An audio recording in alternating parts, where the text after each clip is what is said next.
لبيك لا شريك لك لبيك. Detik-detik kisah dua orang Indonesia yang berhaji tahun ini diperlakukan layaknya raja, serba gratis, dapat hadiah kiswah juga. Demi mengekang penularan virus corona, pemerintah Arab Saudi hanya memberi kesempatan kepada warganya dan orang asing yang bermukim di negara itu untuk dapat beribadah haji tahun ini. Itu pun dalam jumlah yang sangat terbatas, hanya 1.000 dengan pembagian 300 untuk warga Saudi, selebihnya warga asing. Peminat diminta mendaftar secara online di Kementerian Haji tanggal 6-10 Juli. Kementerian itu lalu menentukan siapa yang diterima dan yang tidak diterima untuk beribadah haji. Di luar dugaan saya diterima. Masya Allah, saya merasa, kok saya merasa tidak pantas, kata Atta Farida. Farida adalah ibu rumah tangga dengan 3 anak yang sedang bersiap kembali ke Indonesia setelah 1,5 tahun tinggal di Al-Khobar, 2 jam naik pesawat dari Jeddah. Muhammad Wahyu baru 1 tahun menjadi guru di sekolah Indonesia di Riyadh. Farida baru tahu ia terpilih setelah petugas menelponnya dan menanyakan apakah ia mau beribadah haji. Tidak percaya, Farida segera menutup telepon untuk memberitahu suami. Setelah mendapat dorongan keluarga, ia kembali menelpon petugas haji, menanyakan biayanya. Dia sudah siap mendengar jumlah ribuan rial ketika dikatakan, tapi jawaban petugas malah semuanya gratis. Farida awalnya menyangka ini hoax. Tidak Farida, ini benar, ini gratis. Jika Anda tidak percaya, saya akan membuat grup. Akan ada teman Indonesia juga dalam grup itu.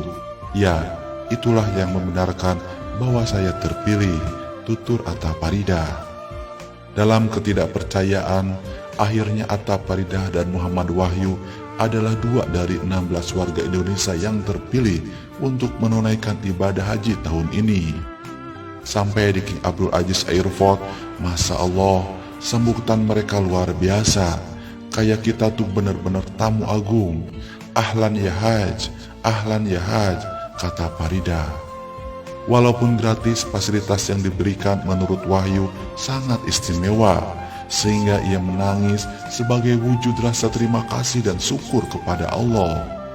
Muhammad Wahyu mengatakan, kemudian kita diiringi oleh puluhan mobil polisi sampai di hotel yang sudah ditunjuk untuk karantina selama 4 hari. Fasilitasnya begitu luar biasa. Orang bertahun-tahun antri, orang bertahun-tahun mengumpulkan uang, sedangkan ini kita diberikan secara gratis. Kita dilayani bagaikan raja. Bahkan batu kerikil yang dibutuhkan untuk melempar jumroh tidak perlu dicari sendiri oleh jamaah. Semua sudah disiapkan oleh petugas dan sudah didisinfektan. Untuk minum air jam-jam, jamaah tidak perlu jauh-jauh. Ada petugas yang berkeliling dengan membawa botol-botol air jam-jam yang dipanggo dalam kemasan pendingin. Farida dan Muhammad Wahyu juga merasakan perhatian yang sangat detail dari petugas, terutama dalam menjaga kesehatan dan mencegah penularan virus corona. Sebelum dan sesudah berhaji, jamaah diminta sewa karantina. Mereka 2 kali dites COVID-19 dan pemeriksaan kesehatan lengkap. Semua jamaah juga harus selalu menjaga jarak fisik. Ini diterapkan dalam bus yang diisi hanya setengah kapasitas dalam melakukan rukun haji seperti tawaf dan sa'i, bahkan ketika bermalam di Musdalifah setelah seharian di Arafah. Farida dan Wahyu memaklumi semua langkah pengamanan itu dan tidak menganggapnya sebagai pembatasan. Di depan Ka'bah, ia mencurahkan perasaan. Kuanggap ini panggilanmu ya Allah. Aku awalnya merasa tidak pantas, sekarang tolong pantaskan ya Allah. Saya kayak berbicara aja gitu dengan Allah.